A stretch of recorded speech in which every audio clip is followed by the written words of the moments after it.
Whether it's recession or your product's lifespan or just getting your first trademark, intermediate sellers have a lot of questions that just are not answered many places on the YouTube space. So today we're going to go through the top 10 questions I get from intermediate sellers and aspiring intermediate sellers.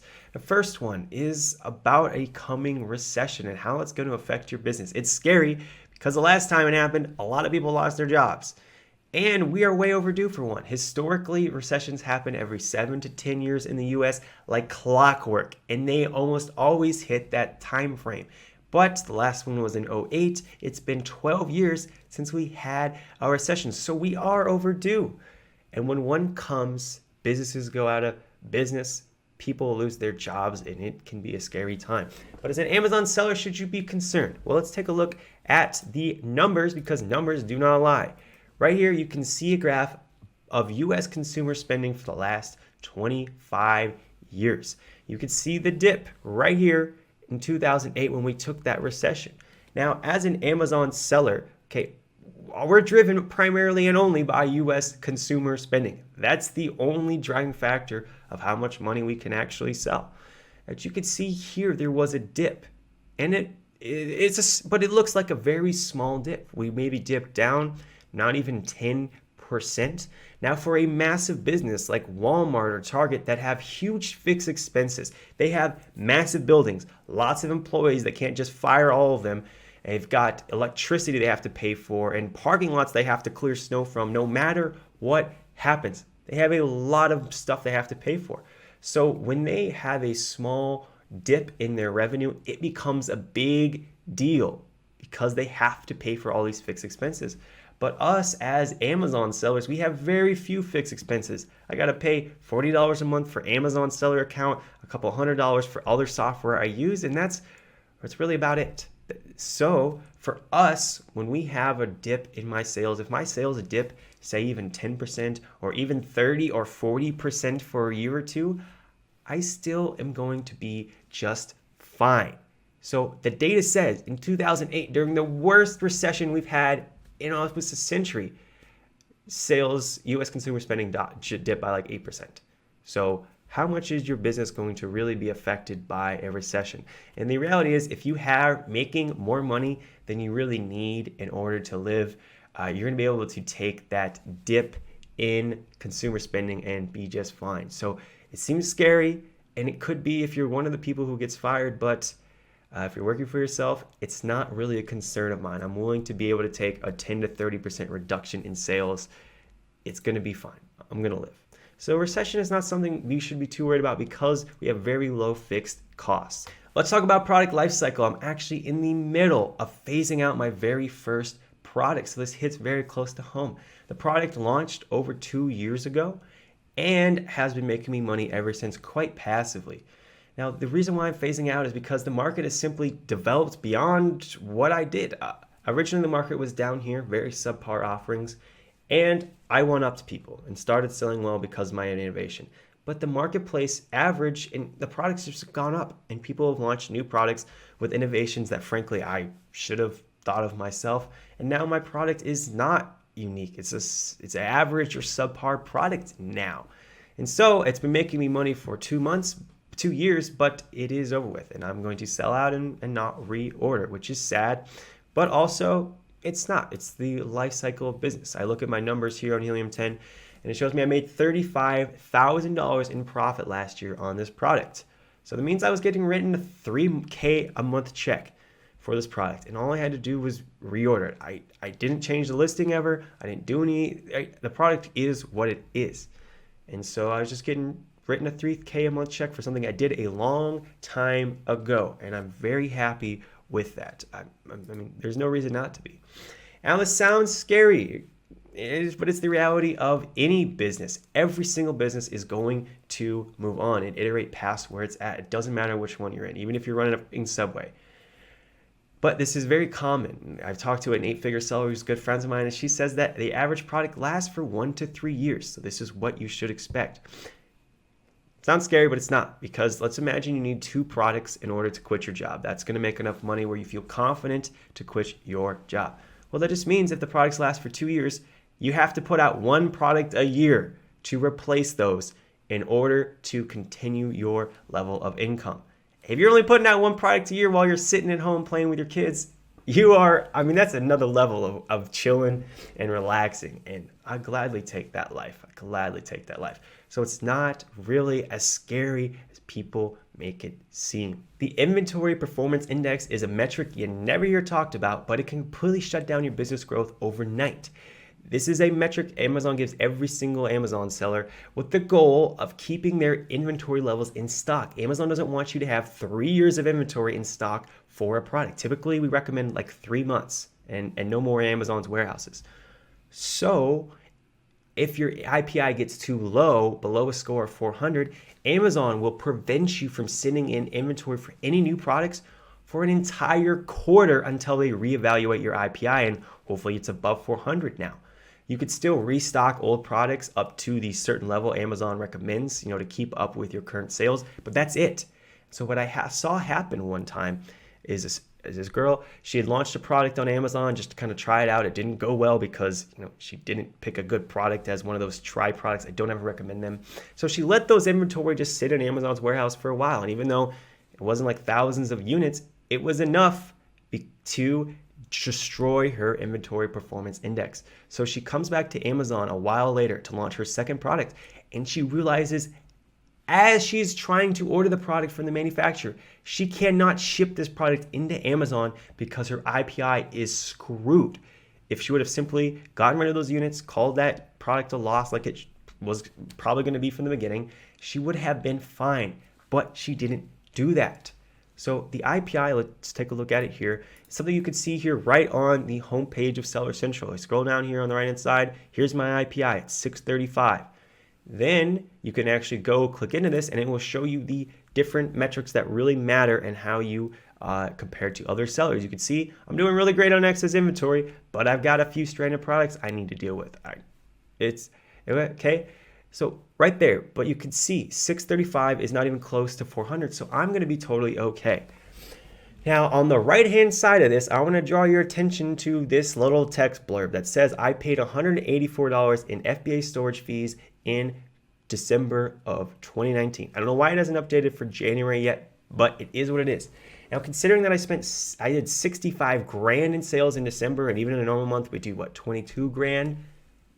This is a tiny, tiny percentage of how much money I sell, less than 1% of my revenue. So I point this out to tell you, you don't need to worry about storage fees. I don't ever worry about storage fees when calculating my profitability of a product because it's so small. It's a bit of a tangent, but a lot of you are worrying about storage fees also, and typically that is not an issue unless your product just truly sucks and it is not selling. So the IPI is not something to be worried about, but you need to keep it in check so you don't get below 400 and completely destroy all your business growth. As you are planning out your next product, should outside traffic be a large part of how you plan on generating sales? I'm talking about influencers as well as Facebook and Instagram ads. Now, these are all phenomenal, and I'd love to have an infinite number of each, but there are two big pitfalls that I see many sellers falling into and misconceptions. The first is that we are selling on Amazon, and the entire point of that is to leverage Amazon's traffic, the millions of customers that show up there every day looking to spend money. That's what we should be leveraging on Amazon. If your plan is not that, then why don't you go put your product on Shopify where you don't have to pay Amazon a 15% cut?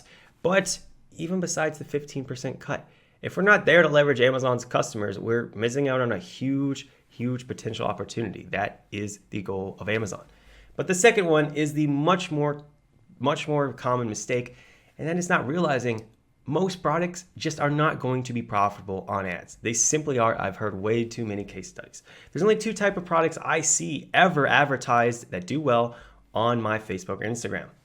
The first one is stuff where it is not only expensive products, but they are highly targeted towards a certain group.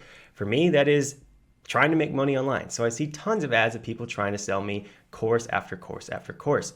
But when it comes to actual physical products, the only ads I ever see do well are ones for products that usually they have a pretty general audience, but they are stuff that is very shareable. They're cool stuff. There's stuff that I see that catch my attention. I'm like, wow, I've like never seen it used like that before. and it makes it a very social product. Most products just simply are like that. Let's take this product right here. It's just a simple screwdriver set. What possible innovation are you going to bring to this space? Doesn't matter how good it is, that's going to make this product be shareable. Nothing. So anything in this space is just an instantly dead thing. Now, with a product like this, if you do the right innovation, it could be really good to send to an influencer. And when I launch my video game product, I'm going to be sending that to hopefully 100 different YouTubers in the video game space to get them to hopefully make videos on it and use it, because once they're using it, then eventually they will integrate it into one of their videos. But you need to have a strategic plan, and you need to have some case studies that say, yes, this actually will work when you're planning on using outside traffic. When you're launching your first few products, should building a brand be really high on your priority list? Now, I've had the same opinion on this my entire time as an entrepreneur, and I am going to give it to you and see if it seems logical and makes sense to you, because there are people on the other side of the fence that have also very successful businesses. Now, I think you should be looking for the product that's going to make you the most money, period. Not only is it obviously good for the success of your business just to have more money, but what I see is this scenario. Student says, I could launch this product. I estimate it'll make 15 to 20K a month in revenue, or I could launch this product that's going to make 7 to 8K a month revenue, but I'll be able to build it into a brand. Well, are you really willing to sacrifice 50% of your revenue just so it's something that seems more brandable? Is that really worth it? And when you go to sell your business, which do you think the investor would rather have? Double the revenue or a bunch of cohesive branded products? I'll let you make that decision. As well as brands are built by taking customers and then turning them into loyal customers who truly value your brand and its story. If you don't ever have any customers, how the hell are you going to build a brand? Could you imagine if Starbucks decided, I'm just going to sell 300 cups a month of my coffee and then we're going to build a brand out of it?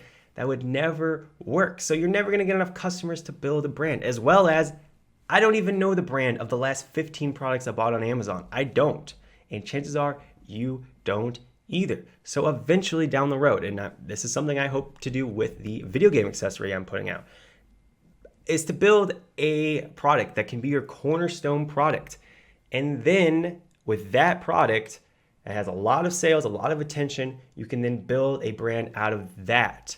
Oftentimes when you launch a product, the next easiest 2-3 products are just different sizes, different colors, different variations of that product, new innovations on it, variations that hit a different target market, because you already have all the infrastructure set up, the manufacturer, everything. So then you naturally will end up building a brand out of that just because you were doing the product that was the next most logical. So at some point you will likely end up with a brand. But priority from day one, I really don't think that should be it. When should you get a trademark for your brand name? And this is going to come at the same time as a lot of other things, because you will be taking the profits from your product and reinvesting them. You should not worry about any of this stuff until you have some profits to reinvest. I'm talking about getting an accountant on your team, a virtual assistant for customer service, even transferring your business from a sole proprietorship into an LLC. All of that stuff should be done with reinvesting that money. Until then, what's the point? You're not making any money. You don't need it.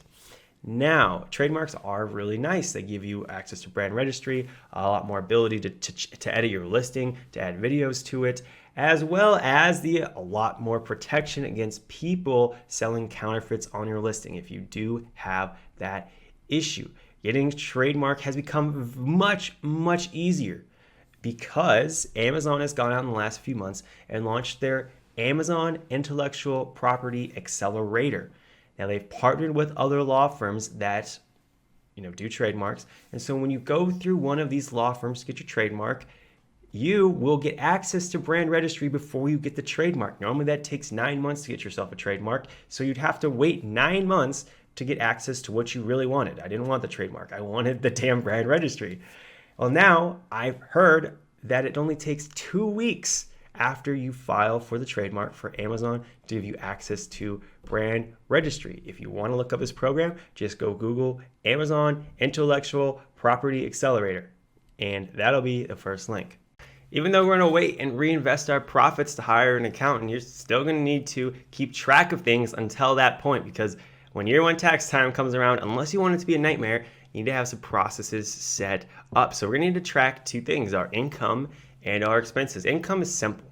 Amazon will give you a spreadsheet at the end of the year with all of your numbers lined out for that year, including your revenue, which is your income, but then also every single one of the Amazon expenses is itemized and totaled for the entire year. So you'll know each of the types of fees, how much did you spend, how much did you spend on PPC, and it's all broken down for you. All you need to do is go into your Seller Central, go into reports, payments, and then generate a report that is a summary report for the time frame you want. You can see I've done it for the entire year of 2019 already, so I could take a look at all of my numbers. Now, we also need to take care of a couple other expenses. The first one is just our general cost for goods sold. So how much product right, you got to pay for that. And that should be kept track of in your invoices. These don't happen too often when you order inventory every 2-3 months. So it's not too much to keep track of there, hopefully. But there are recurring expenses that happen every month, like paying for your helium-10, paying for your Keepa, paying for product samples, and all of this stuff is going to be kept much better track of if you get a QuickBooks online account. It's like $10 or $20 a month. And with that, you can connect your bank accounts, you can connect your credit cards, and each transaction that goes through your business credit card, it'll hook right up to your QuickBooks. You'll be able to see every single one, and you'll be able to classify them in a specific category. So my helium-10 every month goes into this category I have called online subscription services. Anytime I do certain payments, I put those in my product samples category. And the nice thing is it learns what you've done previously. So in the future, when you have helium-10 come through, it will already know to classify that as my online subscription services. And it makes it much easier come year end to have all of your expenses there. They're itemized and you know what happened. So I highly recommend the QuickBooks, as well as now you know how to download that form to get your yearly income. One of the best days of your business career is going to be when you start outsourcing parts of your business and building a team so you can get more done and have less to do yourself. Now, the first person you're going to hire is going to be a virtual assistant who is done part-time, is pretty cheap, and can start doing the most basic of tasks for you, starting with customer service, responding to those emails I hate having to remember to respond to. And then you could scale them up to whatever level of task they will be proficient in, all the way up to having you helping you reorder from your supplier and keeping track of that. It's just whatever you're willing to train them to do. Now, I need to preface this and say you are probably going to go through a couple of shitty VAs before you find the right one. It's just the nature of the business, but you'd be shocked how much experience some of these people have. My virtual assistant has a couple years of working with Amazon for a previous person who did a lot of drop shipping on the UK Amazon. Now, she's from the Philippines, and the reason why is because their English there is just much better than other third world countries where I can pay $5 an hour. And I do pay $5 an hour to her, which is more money than she used to get paid. A lot of my friends pay their virtual assistants $3 an hour. That's incredibly cheap, but $5 an hour in the Philippines goes way further than it does here, way further, especially considering they have the benefit of working from home. Now, there's lots of ways to get a virtual assistant. Man, I literally hired mine by posting on my Facebook and saying I needed somebody, and just turns out that she was actually following me because her previous boss had told her to, so that he could get into private label himself, and he wanted her to learn from me. But the most common way is to use a website called onlinejobs.ph. You sign up, I believe it's like $50 a month to sign up, and you sign up for a month. You call through a lot of virtual assistants, you hire a couple of them, you fire most of them, and you keep the one, and you pay for the service for simply a month. I have heard multiple people use this quite successfully to find virtual assistants that aren't too expensive. Customer returns are one thing. It's just not quite clear how much they're going to cost you when you go into selling a product. I did an entire video very recently on this subject, a case study of one of my products, but let's go through the basics. Average return rate on Amazon is 3 to 5% and much higher for something like clothing. Of those returns, when a customer returns a product, you will get refunded the referral fee, the 15% you originally paid Amazon. But you are never going to get back that FBA fee you paid to ship out the product. That's just gone. As far as shipping goes, okay, Amazon will pay for return shipping even if the customer didn't. That will not come out of your balance ever. But the keys keep building. When a customer returns your product, about 80% of mine are considered unsellable. Those 20% that are will just be restocked, go right back onto the shelf, and be sold later. But those 80% of units either need to be brought back to me, returned to me, so I can repackage them. That's because most of them just need new packaging to be resold. But in my case, most of the time it makes economical sense to just completely dispose of them and never see them again. So on the case study I did, my best-selling product sells for about $15. My average return cost me $5 and completely lost money. Plus, of course, the lost profits from that product that I no longer got. So depending on how you look at it, it could be a lot higher than $5. But that's not what really matters here. This is what you're going to really care about here. Looking at returns as a total return cost as a percentage of my total revenue for that product. And the average is about 1%. So if you sell $10,000 a month in a product, if these are your numbers, you only spend $100 in lost money due to returns. So honestly, not that bad. Returns have had very little impact on my business. This last point is a few tips designed for you intermediate sellers. And let's start with Chinese New Year. It happens every year at the end of January or beginning of February, and China will be shut down for 2 to 3 weeks' time. And when I say shut down, I mean you won't even be shipping packages out via FedEx. Nothing is going on at all. Typically, the office workers have about a week less off than the actual production workers. And the reason why this happens, you guys need to have this insight, is because there have been hundreds of literally over 100 million workers in China have migrated from inner China, where there's no jobs, to these cities where they can get jobs working in factories. The problem is they cannot take their kids with them to work with them, because when you move to a new city in China, you have to pay to put your kids in public school unless you were already in that city. So when you move to a new city, their kids can't go with them and go to school because they can't afford to pay for it. So for the entire year, their entire family is in central China and they are completely far away. So this is the only time of year they get to go back, see their kids, see their extended family. That's it. So that's the reason why they're shut down. It's a very legitimate reason. But this means that you're not getting anything done for this time, okay? And orders are very busy previous to the Chinese New Year and after that. So it really comes down to a few weeks where nothing happens, and then over a month of other additional time where it's just incredibly busy and everybody's trying to get their orders in. So you might not get your order in as you were expecting it. Your lead time will likely be extended unless you are a priority customer for the factory. So just be aware of this time frame and why it happens. Second tip, you need to know the seasonality for your product. I made this mistake on my first product. I didn't realize January is a hot time of year for this product. So not only did I stock out my first year and missed out on a lot of sales, I also my biggest competitors also stocked out because apparently they weren't paying any attention either.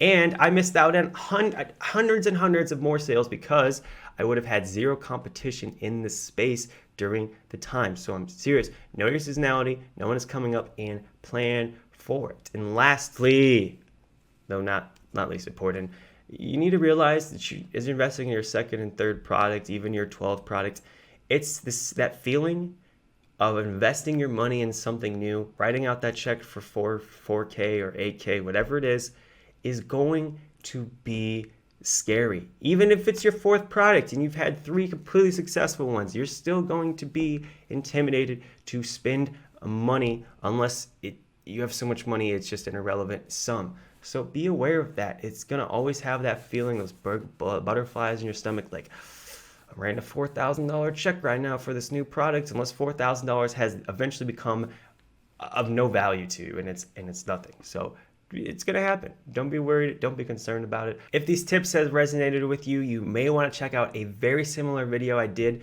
designed towards new sellers. I'll put that right here. Please subscribe, guys. And if you want to check out and learn more from me, I do offer a course. That'll be the first link in the description. And if you want to contact me on Facebook or Instagram, that is the last link at the bottom of every video description.